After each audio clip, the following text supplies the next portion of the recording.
আইয়ামে জাহিলিয়াতের যুগকেও হার মানিয়েছে। জনসম্মুখে পাথর দিয়ে একটা মানুষকে নির্মমভাবে হত্যা করা হয়েছে। সেই লাশটাকে বাজার নিয়ে যায় তার দেহের উপরে নৃত্য যারা করেছে, আমরা প্রশাসনের ভাইদেরকে বলবো, শুধু গ্রেফতারের নামে, রিমান্ডের নামে ছলচাতুরি করলে হবে না। এই সমস্ত হত্যাকারীদের বিচার 1 থেকে 2 মাসের মধ্যে বাংলাদেশের আইনে ফাঁসি কার্যকর করতে হবে। কথা বলেন ঠিক কিনা? আজকে বাংলাদেশের অলিতে গলিতে চাঁদাবাজের জন্ম হয়েছে। কথা বলেন না কেন? যারা চাঁদাবাজি করে খাও, এর চাইতে ভিক্ষা করে খাওয়া ভালো। ভিক্ষুকেরা তাও হাত পাতে। কথা বলেন ঠিক কিনা? আর এরা দোকানে দোকানে যা চাঁদা তোলে, স্ট্যান্ডে স্ট্যান্ডে চাঁদা তোলে, মনে হয় বাপ দাদার পৈতৃক সম্পত্তি। কথা বলেন ঠিক কিনা? এরা সমাজের প্রতিবন্ধীর চাইতেও খারাপ। হাত পা থাকার পরেও এরা প্রতিবন্ধী। কথা বলেন ঠিক কিনা? এজন্য মানুষকে যারা হত্যা করো, যারা আমাদের সোহাগ ভাইকে নির্মমভাবে পাথর দিয়ে হত্যা করেছেন, যাকে আপনি হত্যা করলেন তার বাড়িতে যান, রাতের আধারে কান পাতেন, তার স্ত্রীর করুণ কান্না শুনতে পাবেন। কথা বলেন ঠিক কিনা? যা দেখেন তার সন্তানেরা কিভাবে মা বাবাকে হারিয়ে কান্না করতেছে। কথা বলেন ঠিক কিনা? আপনি আজকে একজনকে এতিম করলেন, একজন নারীকে বিধবা করলেন, রেডি থাকেন, আপনাকেও আল্লাহ এই পৃথিবীর জমিনে সর্বোচ্চ শাস্তি দেবে। কথা বলে ঠিক কিনা? এই জন্য হত্যা করবেন না। আল্লাহ এই জন্য পবিত্র কোরআনুল কারীমের সূরা বাকারা 178 নম্বর আয়াত, 179 নম্বরে কিসাসের বিধান দিয়েছে। হত্যার বদলে হত্যা। যে হত্যা করেছে, যেই পদ্ধতিতে তাকে হত্যা করে বিদায় করা হয়েছে, এই হত্যাকারীকে ওই পদ্ধতিতে ঠিক ওই সমপরিমাণ নির্যাতন জুলুম করে তাকে হত্যা করতে হবে। এটা হলো আল্লাহর বিধান। প্রতিশোধের বদলা প্রতিশোধ, হত্যার বদলে হত্যা। যেই পরিমাণ আঘাত দিয়ে, যন্ত্রণা দিয়ে ওই লোকটাকে হত্যা করা হয়েছে, ঠিক এই অপরাধীকে ওইভাবে হত্যা করে বিদায় করতে হবে। তাহলে বাংলাদেশে শান্তিতে থাকবে, খুনাখুনি থাকবে না, রাহাজানি থাকবে না, হত্যাকাণ্ডের ঘটনা ঘটবে না। কথা বলেন ঠিক কিনা?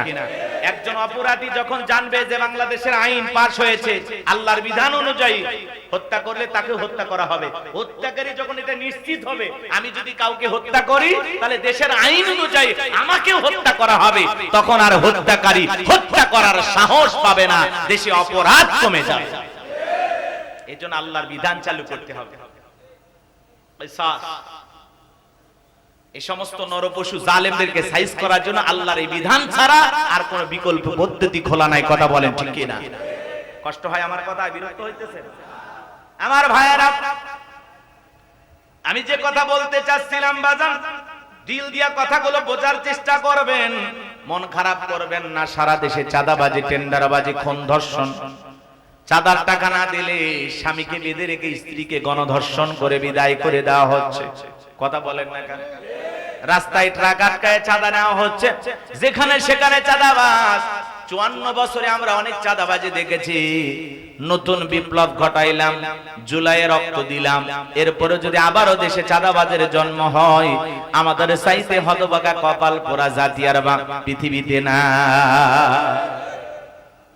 কেন চাঁদা দিতে হবে আবার নতুন করে? কেন চাঁদা দিতে হবে? ওই জন্য তো অনেকে বলতেছে আগেই ভালো ছিলাম। কথা বলেন না? আগে ভালো ছিল না খারাপ ছিল? যাদের উপর নির্যাতন হয়েছে তারা টের পাইছে। কিন্তু এই সমস্ত চাঁদাবাজদের ব্যবহার দেখে অনেকে এটা মন্তব্য করতেছে, তাতে সমস্যা নাই। কিছু তো দুষ্ট লোক থাকবেই। অন্যায়ের প্রতিবাদ যদি করতে পারেন, শক্ত হাতে যদি এই চাঁদাবাজদেরকে একটু ধোলাই দিতে পারেন, তবে এই চাঁদাবাজি করার জন্য এদেরকে যারা রাস্তায় পাঠিয়েছে, এদের চাঁদার ভাগ যারা নেয়, ওদেরকেও ধরতে হবে। কথা বলেন ঠিক কিনা? এই দুই সেটে সুন্নাহ পুটি চাঁদাবাজ ধরে দেশের চাঁদাবাজি বন্ধ হবে না। এদেরকে চাঁদাবাজি করার জন্য রাস্তায় কারা পাঠায়, আর এদের চাঁদার মোটা অঙ্কের ভাগ কে নেয়, একেবারে ওই পর্যন্ত যাইতে হবে। কথা কন ঠিক কিনা? ছোটখাটো সুন্নাহ পুটি ধরে দেশে অপরাধ বন্ধ করতে পারবেন না। কষ্ট লাগে, কলিজাটা ফেটে যায়। স্বাধীনতার এত বছর কেটে গেল, কবে শান্তি আসবে দেশে বলেন? একটা দিন পাওয়া যাচ্ছে, একটা দিন যেদিন ঘুম থেকে উঠে আপনি শুনতে পেয়েছেন বাংলাদেশে কোনো হত্যা হয়নি, কোনো ধর্ষণ হয়নি, কোনো খুন হয়নি, এমন দিন আপনি পেয়েছেন? পাবেন কখন? কোরআন দিয়ে সমাজ পরিচালনা করবেন যখন, আল্লাহর আইন দিয়ে যখন বিচার হবে, জালেমের যখন ওইভাবে হত্যাকারীদেরকে শাস্তি দেওয়া হবে, ধর্ষকদের শাস্তি দেওয়া হবে, জিনাকারীদের শাস্তি দেওয়া হবে, চোর ডাকাতের শাস্তি দেওয়া হবে, তখনই দেশে শান্তি আসবে ইনশাআল্লাহ। চলুন সামনের দিকে, আরো কিছু কথা বলবো। বিরক্ত হচ্ছেন? বসুন্ধরা গ্রুপের নাম আপনারা শুনেছেন, শোনেননি ভাই? সানবীর সুবহান, কি চমৎকার নাম। একটা মহিলার সাথে প্রেম করছে প্রেমিকা, 8 মাসের গর্ভবতী। কথা কয় না? মহিলাটা গর্ভবতী হয়ে গেছে, এখন বলতেছে আমি আর তোমারে স্বীকার করি না। এই বসুন্ধরা গ্রুপের আরেকজন আপনারা শুনেছেন, মনিয়া নামের এক মেয়ে আত্মহত্যা করে মারা গেছে। বিচার বাংলাদেশে হয়নি, কথা বলেন। আজকে আবার এই নিয়ে এসে অভিযোগ দিতেছে যে সানবীর সুবহান, তার সাথে আমার প্রেমের সম্পর্ক, দীর্ঘদিন ধরে আমরা একসাথে স্বামী স্ত্রীর মতো ছিলাম। আজকে যদি ওই মা বোন বেপরদায় চলাফেরা না করতো, বলেন তো এই যে বড় লোকের চোখে পড়তো বসুন্ধরা গ্রুপের, টাকাওয়ালা হয়েছে, পাগল হয়ে গেছে। এই জন্য আমরা বলতে চাই, এই সমস্ত মা বোনদের কারণে সমাজে অপরাধ বেড়ে যাচ্ছে। ধনী দেখলেন আর প্রেমে পড়লেন, ভালোবাসার নামে মিথ্যা ছলনা কইরা, একটু টাকাওয়ালা দেইখা এখন আপনি বলতেছেন আমি গর্ভবতী, বাড়িতে গেছে আমার নির্যাতন করছে, এ করছে, সে করছে। আপনি জানেন না এই বসুন্ধরা গ্রুপের একজনের প্রেমে পইরা আমনিয়া নামের একজন বোন আত্মহত্যা করে মারা গেছে? তাহলে ওই একই ফাঁদে আপনিও কেন পা দিলেন? আপনাদের কি কোনো দোষ নাই? কথা কন না কেন? ওই নারী কেন তার চোখে পড়লো? কারণ ওই নারী বেপরদায় চলেছে, ধনীর চোখে ভালো লেগে গেছে। বসুন্ধরা গ্রুপের মালিক, বোঝেন না টাকা পয়সার অভাব আছে, ওরে কিছুদিন একটা হোটেল ভাড়া করে রাখলো বা একটা জায়গায় বাড়ি ফ্ল্যাট কিনে দিল, সমস্যা কি? টাকার তো অভাব নেই, কিছু আনন্দ ফুর্তি করলো, সেরে দিল। ওই মেয়ে বলতেছে আমার চুলের মুঠি ধরছে, অনেক নির্যাতন করেছে, জুলুম করেছে। বোন, এতদিন তো বলো না, এখন কেন বলতেছো? তার মানে এখন আর স্বীকার করতেছে না। কথা কন না কেন? এই সমাজে ওই মেয়েটা যদি হাফেজা হইতো, ওই মেয়েটা যদি পর্দা করতো, এরকম নোংরা মানুষের সাথে পরিচয় হইতো? কথা বলে না কেন? এই ধরনের জঘন্য গুনাহে লিপ্ত হতে পারতো। এই জন্য মেয়েকে হাফেজা বানান, আলেমা বানান, মাদ্রাসায় পড়ান। আপনার মেয়ের চরিত্র হবে ফাতেমার মতো সুন্দর, খাদিজার মতো সুন্দর। কথা বলে ঠিক না? সন্তানদেরকে এই জন্য মাদ্রাসায় পড়াইতে হবে। আল্লাহ যেন আমার মা বোনদের হেদায়েত দান করেন। একটু জোরে বলেন আমিন। আর একটু জোরে বলেন আমিন। আমার ভাইয়েরা, যে কথা বলতে চাচ্ছিলাম, আল্লাহ রাব্বুল আলামিন বলেন ইন্না আ'তাইনাকাল কাউসার। আল্লাহু আকবার। আল্লাহ রাব্বুল আলামিন বলেন অবশ্যই আমি আল্লাহ রাব্বুল আলামিন আমার প্রিয় হাবিব মুহাম্মদ রাসূলুল্লাহ সাল্লাল্লাহু আলাইহি সাল্লামকে হাউজে কাউসার দান করেছি। অবশ্যই আমি আপনাকে হাউজে কাউসার দান করেছি। পৃথিবীর অন্য কোন নবী রাসূলকে আল্লাহ তাআলা হাউজে কাউসার দান করেন নাই। আপনারা আমার নবীকে আল্লাহ রাব্বুল আলামিন হাউজে কাউসার গিফট করেছেন, হাউজে কাউসার দান করেছেন। ইন্না আ'তাইনাকাল কাউসার, নিশ্চয়ই আমি আল্লাহ পাক আপনাকে হাউজে কাউসার দান করেছি। এই হাউজে কাউসারের পানি দুধের মতো সাদা, পানির চাইতে ক্লিয়ার, মধুর চাইতে মিষ্টি। কঠিন কিয়ামতের ময়দানে যেদিন বিচার দিবস কায়েম হয়ে যাবে, যেদিন মানুষের জিহ্বা কুকুরের মতো নাভি পর্যন্ত ঝুলে আসবে, যেদিন জমিনটা হয়ে যাবে তামার জমিন, যেদিন পাহাড় পর্বত নদী নালা খাল বিল বিল্ডিং আমারত কোনো কিছু থাকবে না। কুল্লু মান আলাইহা ফান, এই পৃথিবীর জমিনের সবকিছু আল্লাহ তাআলা ধ্বংস করে দেবেন। ওই কঠিন কিয়ামতের ময়দানে যেদিন সূর্য হাত মাথার উপরে চলে আসবে, যেদিন মা তার সন্তানের পরিচয় দেবে না, ভাই ভাইয়ের পরিচয় দেবে না। ইয়াউমা ইয়াফিরুল মারউ মিন আখি ওয়া উম্মিহি ওয়া আবি ওয়া সাহিবাতিহি ওয়া বানি, যেদিন ভাই ভাইয়ের কাছ থেকে পালিয়ে যাবে, মাতা পিতারা সন্তানদের কাছ থেকে পালিয়ে যাবে, স্ত্রী স্বামীর কাছ থেকে পালিয়ে যাবে, সন্তানেরা মা বাবার কাছ থেকে পালিয়ে যাবে। ওই কঠিন কিয়ামতের ময়দানে আল্লাহর আরশের ছায়া ছাড়া আর কোনো ছায়া থাকবে না। ওই ছায়ার ভিতরে আল্লাহ রাব্বুল আলামিন 7 শ্রেণীর মানুষকে আশ্রয় দান করবেন, ছায়া প্রদান করবেন। ওই কঠিন কিয়ামতের ময়দানে মানুষ ছোটাছুটি করবে, পানি পানি বলে চিৎকার মারবে। ওই কঠিন কিয়ামতের কিয়ামতের ময়দানে বিশ্ব নবী মুহাম্মদ রাসূলুল্লাহ সাল্লাল্লাহু আলাইহি সাল্লাম হাউজের কাউসারের পানির পিয়ালায় দাঁড়িয়ে থাকবেন, তার আদরের উম্মতদেরকে খুঁজে খুঁজে হাউজে কাউসারের পানি পান করাবেন। দলে দলে মানুষ বিশ্ব নবীর দিকে রওনা করবেন পানি পান করার জন্য। কিছু মানুষের চোখের সামনে আল্লাহ রাব্বুল আলামিন পর্দার আবরণ তৈরি করে দেবেন। আমার নবী তখন ডেকে বলবেন, আল্লাহ, সংখ্যায় আমি আমার অনেক উম্মতকে দেখতে পাইলাম, কেন জানি সংখ্যাটা কমে গেল, বুঝতে পারলাম না। আমার আল্লাহ তখন ডেকে বলবে, বন্ধু, পাইকারি দরে আপনি সবাইকে হাউজে কাউসারের পানি পান করাইতে পারবেন না। দুনিয়ার জীবনে দুইটি অপরাধ করেছিল যারা, আজকে আপনার হাতে হাউজে কাউসারের পানি পাবে না তারা। জোরে বলেন কয়টি অপরাধ? ওই অপরাধ আপনার আমার ভিতরেও থাকতে পারে কিনা একটু জানার দরকার আছে না নাই? বলবো, রাগ করবেন না তো? আমার ভাইরা দিল দিয়ে কথাগুলো বোঝার চেষ্টা করবেন। বিশ্বনবী হাউজে কাউসারের পিয়ালা নিয়ে দাঁড়িয়ে থাকবেন, নবীজির হাতে এক পেয়ালা হাউজে কাউসারের পানি যদি পান করতে পারেন, জান্নাতে ঢোকা পর্যন্ত আপনার আর তৃষ্ণা লাগবে না, তৃষ্ণা মিটে যাবে। বলুন সুবহানাল্লাহ। আমার ভাইরা ভালো করে বোঝার চেষ্টা করবেন।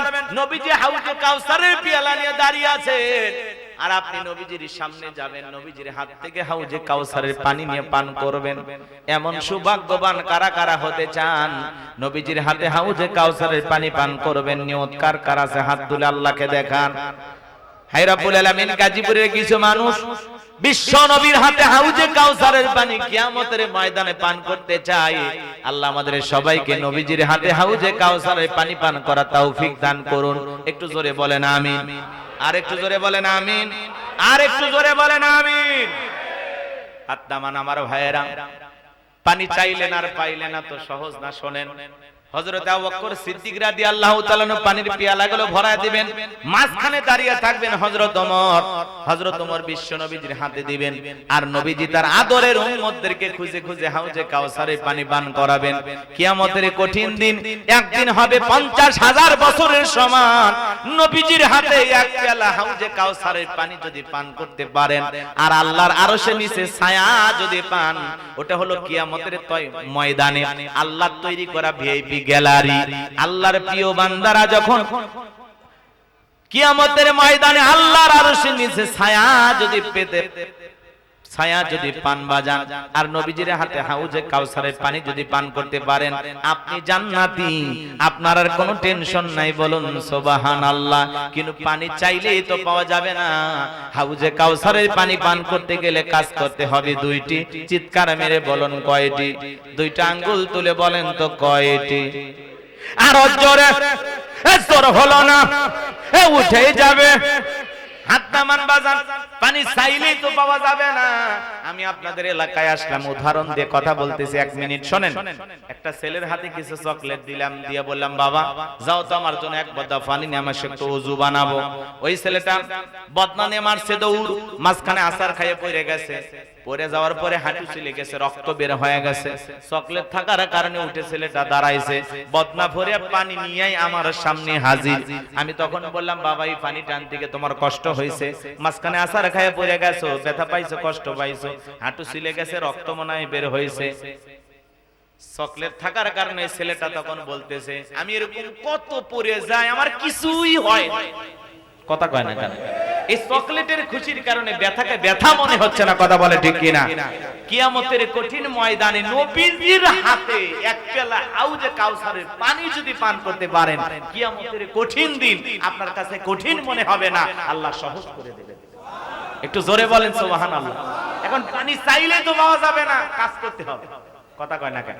একটু ঠান্ডা পানি দিয়ে ওযু বানায় নামাজ আদায় করতে হবে।